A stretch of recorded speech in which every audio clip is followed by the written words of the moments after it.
ప్రతిసారి అట్లా ఎందుకు అవుతుంది డాడీ? కాదు, ఈసారి అట్లెందుకు అవుతుంది, కొత్తగా అవుతుంది. ఏంది నిజంగా?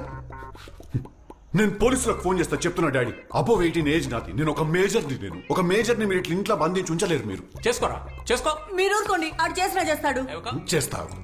చేస్తా. పోలీసు వాళ్ళు వచ్చి నీ బొక్కలు ఇరగొడితే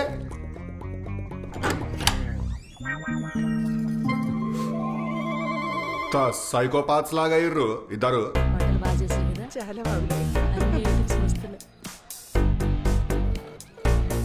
అరే టిల్లు, మటన్ మంచిగా ఉడకలేదురా.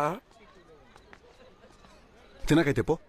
హలో హలో లిల్లీ, అరే ఏడున్నావు? వచ్చి పికప్ చేసుకోమంటావా? ఎందుకు? నీ అమ్మాయిడమా మొత్తం పిన్ని చిన్నమా గిన్నమా అందరు వచ్చి నేను కలవనికి రా. Sorry Tillu, happy birthday. కొంచెం మూడ్ ఆఫ్ ఉందంతే, నేను రేపు మాట్లాడతాను. నీ మూడ్ ఆఫ్ ఉంటే మన సెన్స్ ఆఫ్ హ్యూమర్ తోని నీ మూడ్ ఆన్ చేసేస్తాం మనం. నువ్వు ఏడు నువ్వు చెప్పు కాలి.